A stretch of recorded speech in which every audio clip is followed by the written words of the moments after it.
diha, no? Ang minor prophet, ang major prophet, itawag ni siya og pila pud ka libro ang major prophet. Oh. Na diha, Isaias, Jeremias, Ezekiel, kaning duha ka Jeremias, Ezekiel, Isaias, Daniel, ini sila gitawag ni sila og major prophet. Nanong gitawag man major prophet sila? Kay tagas mi sila chapter. Kining minor prophet ikas Malakias paingon diri sa Joel kana minor prophet na katagtulo Jonah, si Panaya, Hagyo, itawag na siya og minor prophet kay gamay ra man kay chapter na tagtulo ra 4-5 na. Malakias kay ko ano kay Malakias murag 3 ra o 4 man tingay na 4-5 murag ana ra di kaabot og 10 ba. So ang Malakias ang Jeremias taas man nga chapter, Isaias abot man na sa 60. Okay. Pinadayag. Pinadayag. Matod pa diha ang pagsubay ang kakuyaw, ang pagsubay sa literal nga paghubat o simbolo, ito simbolik o ulagway figurative nga pinulungan masipyat dili maigo sa kamaturan ng itudlo. Kung ang literal mo na nimo nga simbolikan sipyat na nimo kuan na. For example, kung makabasa mo sa Bible og 7 ka suga sa inyong pagsabutan na. Ang 7 ka suga, itawag na siya og kanang 7 churches sa Asia sa Revelation. Kung makadulpasa mo na automatic figurative na siya, brad. Simbolo.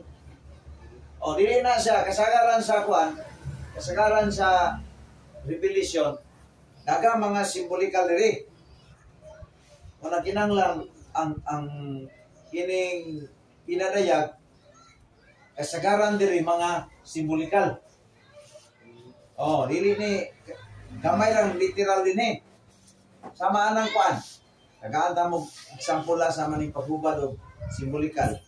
Kanang basahan nyo Revelation. Abin yung kuan. Pinadayag. Pero na sa mga simbolikal rin ang ihubad o diapos Ginoo. Ihubad sa Bible. Kita maglisod. Okay.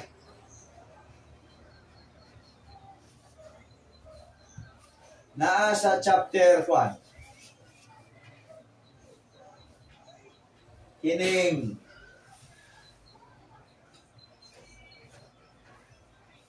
Revelation chapter 1 verse 20. Oh, kisa mo magkabasa na. Okay, hindi. Revelation chapter 1 verse number 4. 4, basa. Basa ang 4.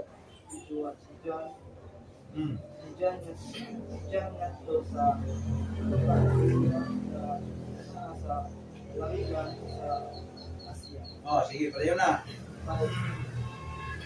Ubigan lang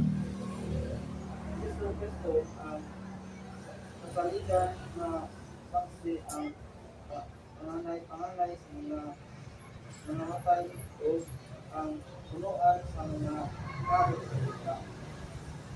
Ang 4. Juan nga sa ito sa Iglesia nga naa sa kalaligan sa Asia.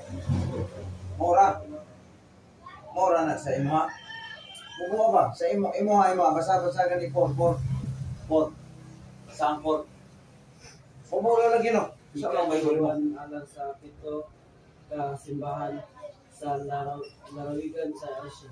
Mingon ang grasya o kalinaw gikan kaniya ang Diyos karon kaniadto ug ang mo ani mainyo usab ang grasya ug galinaw nga gikan sa puso sa espiritu nga anaas katubangan sa iyang trono.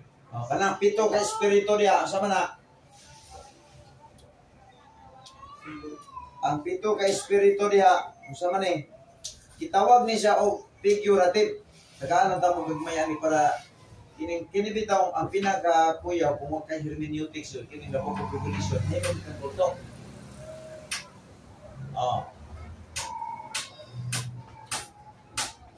Ang sa man ng pito ka kuan, pito ka espiritu.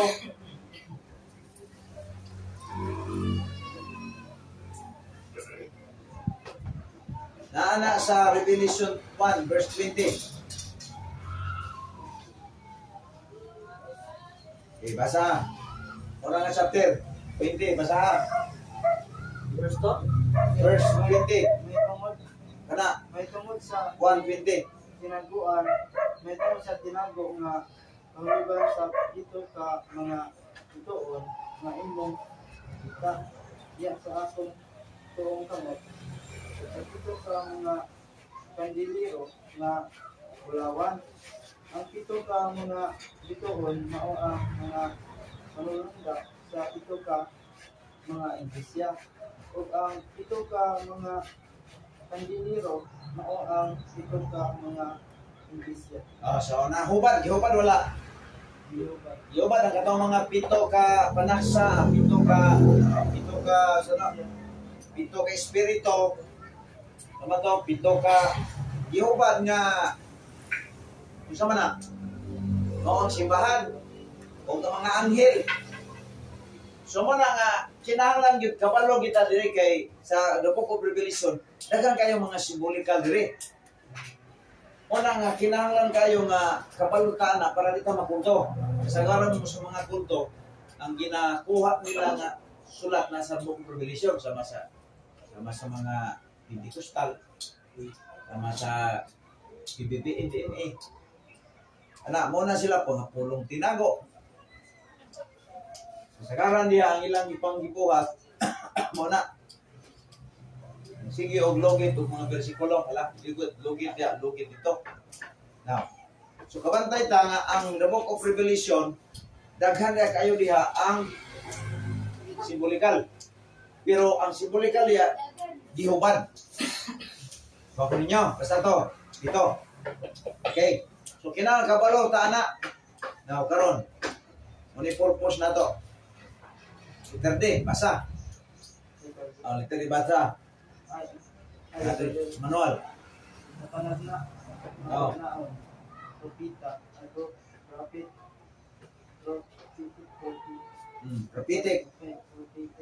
Sige. Nandigit sa paggamit sa masimbulong timulungan aron sa pagparayag o sa pagpapayag na wala nahibalo.